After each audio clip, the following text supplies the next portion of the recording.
Hi, welcome to your handy lesson of today on Pragmatics Part 2. In our previous lesson, we checked the first part and we talked about the definition of pragmatics. We also talked about reference and, well, the main patterns of cohesion. And then we talked about reference and its patterns. In this lesson, we're going to talk about the rest of the main patterns of cohesion: lexical cohesion, conjunction, substitution, and ellipsis. Okay, so let us start with lexical cohesion. Lexical cohesion will have different types: repetition and partial repetition, sense relation, paraphrase, and collocations. Let us start checking what is the definition of lexical cohesion. Lexical cohesion basically is how either spoken or written words are linked to each other and how we understand them and how we interpret their meaning. Then let's take a look at the different parts or different types of lexical cohesion. Let's start with repetition and partial repetition. First, repetition and partial repetition is also known as recurrence. It means basically that one item in a text will be repeated in the same text afterwards. Okay, Holiday and Hassan, two of the most renowned linguistics of today, will give some definition of this as reiteration, or a form of lexical cohesion which involves the repetition of a lexical item. Okay, now another linguist, Schubert, he will distinguish four different referential relations. Now, let's remember that we're talking about lexical cohesion, not reference. Okay, so lexical cohesion will talk about repeating items. It's not referring. Let's take a look at this. The four referential relations in lexical cohesion by Schubert. For example, in the following sentence, there is a child climbing that tree. We may find four types of repetition: identical, inclusive, exclusive, and unrelated. What does that mean? In the same example, there is a child climbing that tree. We can identify that the child is going to fall if it doesn't take care. We're talking about the same child, okay? The same child we're talking about, identical. It's his identity.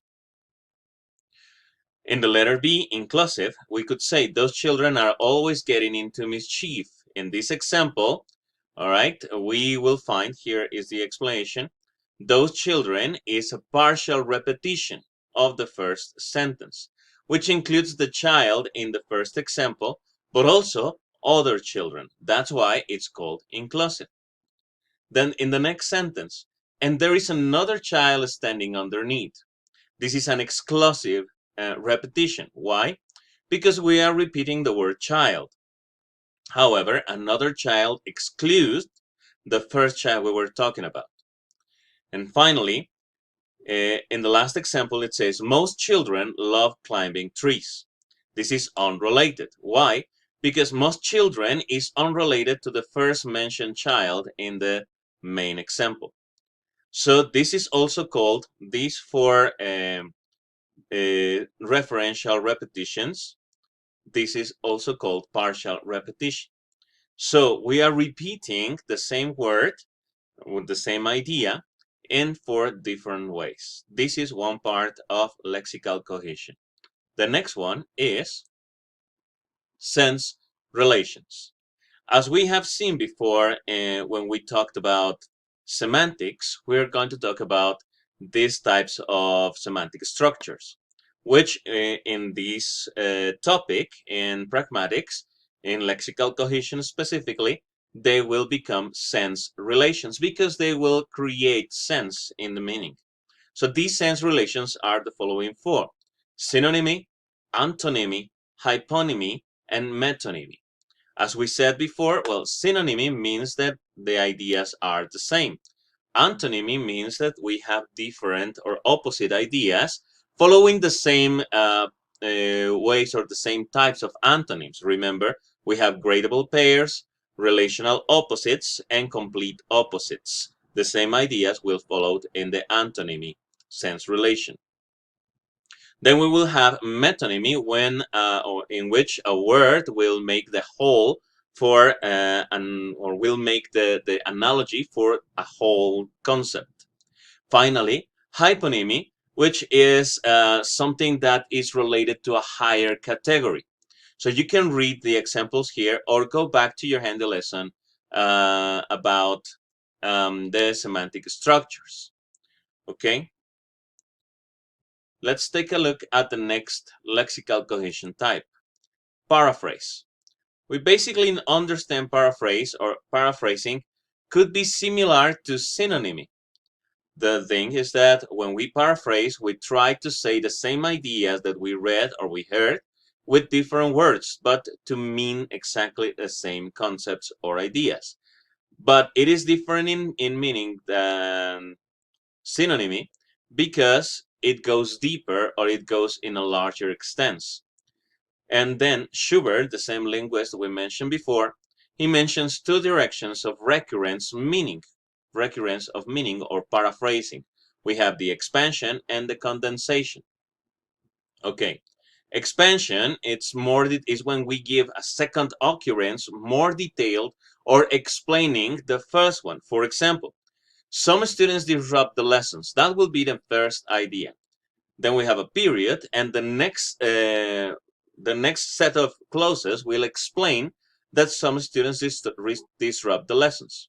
So it says they constantly talk to their neighbors, play with their mobile phones, eat their lunch, and simply do not listen to the teacher. So the second example, the second sentence, is explaining how students disrupt the lessons. So this is paraphrasing in an expansion mode. In the second form, in condensation, says the first occurrence or the first sentence is the more detailed one, followed by the more general expression. Is the opposite than the expansion.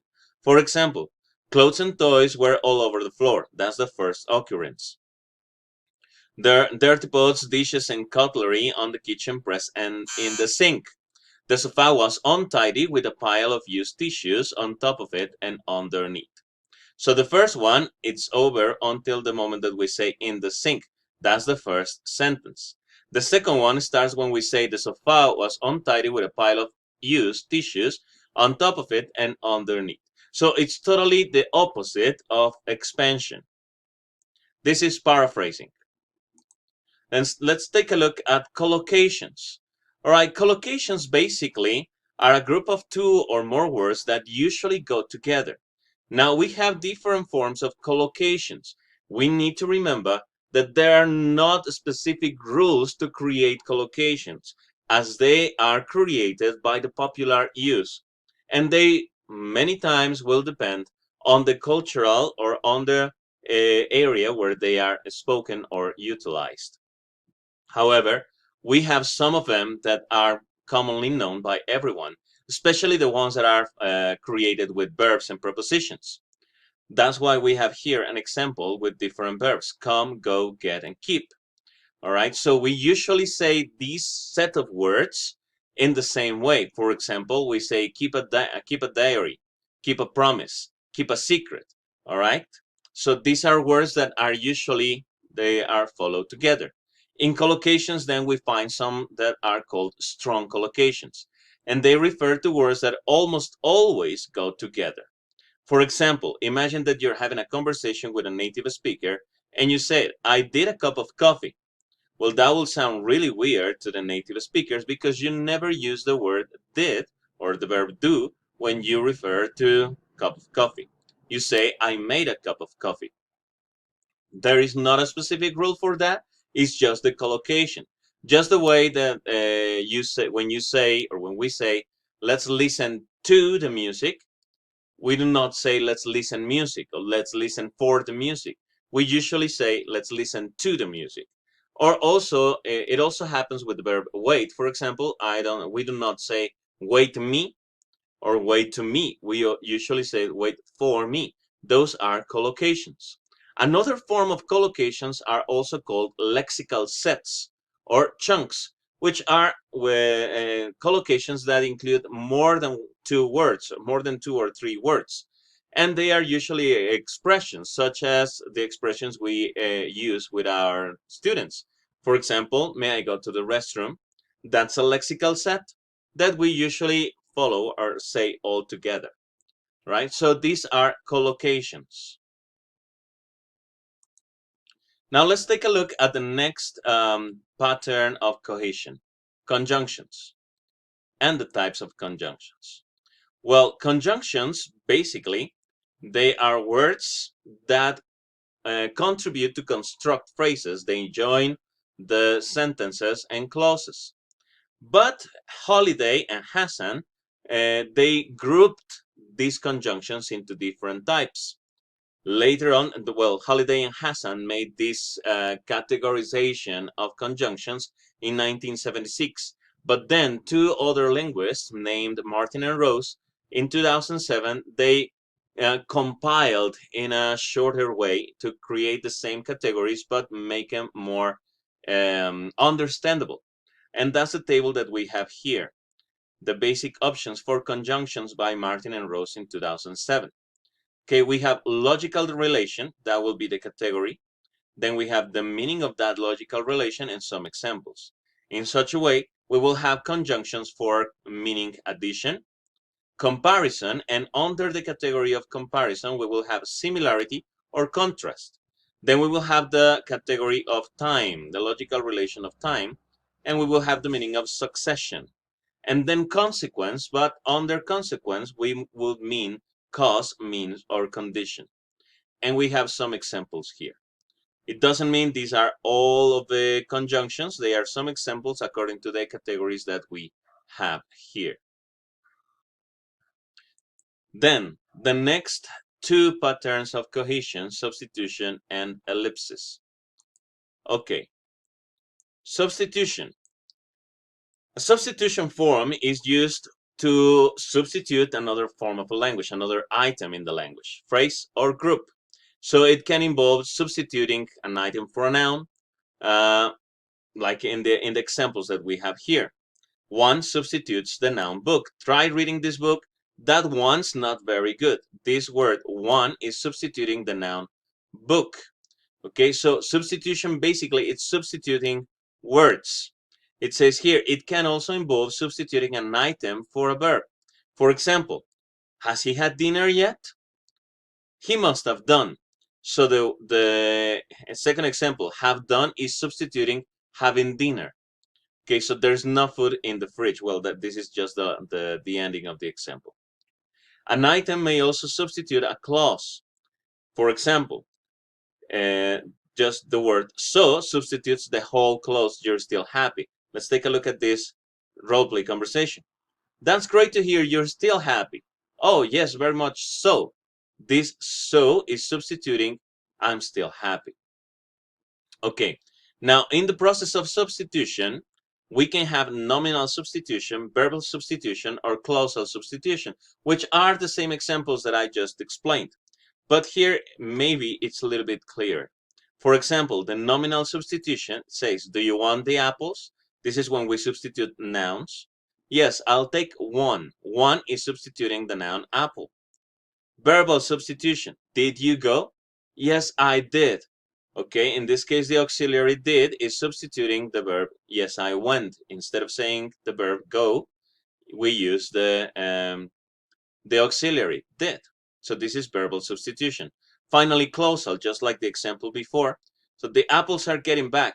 Yes, they are. In this case, are is substituting the whole idea of the apples are getting back. Okay, so this is substitution. And finally, we have ellipsis. Okay, in ellipsis, some essential element in the text is omitted, is eliminated, and can be recovered by referring to a preceding element, or maybe sometimes can be also inferred only. Okay, so as it says here, ellipsis may involve the omission of a noun or a group, a noun group. Okay, let's take a look at the following extract from a radio call. Okay, we have the announcer and we have the caller. So the announcer says, Gary, what did you want to say to Allison tonight? The caller says that I am very sorry for the fight we had the other night. So he only answers that I am very sorry. He starts speaking from here, but the part which is grayed out is the ellipsis. All right, it is ellipsed. I want to say is basically what he or how he should have started his sentence. I want to say that I'm very sorry.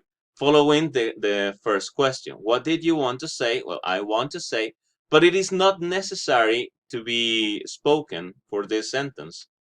So it's just omitted, and that is ellipsed. It can be inferred that this is what he said.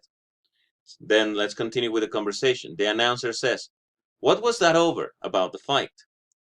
The caller said, "Something rather silly, actually." It was over is something that he ellipsed or omitted because it can be inferred from the context of the conversation. Then the announcer says, "They usually are, aren't they?"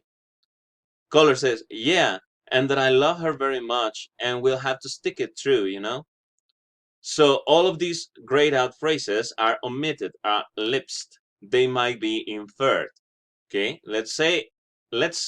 I'm going to say as if he were saying all together. So yeah, they usually are silly. And I want to say that I love her very much. And I want to say that we'll have to stick it through, you know? So all of this, if we said it all together, it will not sound natural, as it's not necessary to say. It's the same example that when we ask somebody, "How old are you?" and the person would answer, "I'm 30, I'm 38, I'm 50. It will not say, "I'm 30 years old," all together, or saying all the phrase together. Why? Because it's not necessary to say the complete thing.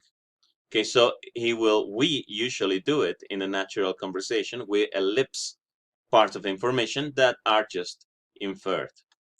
So these are all of the items, all of the patterns of cohesion. Finally, you have your time to practice. And if you click on these two links, you will have a challenge on completing the texts by following ellipses and substitution and all the things we have seen. Okay, finally, last but not least, you have the reference used to provide you with information on this handy lesson. Remember that if you click on the links here, you will be able to go to the websites to read more about this information. Well, thank you very much for listening to your handy lesson of today. See you next time.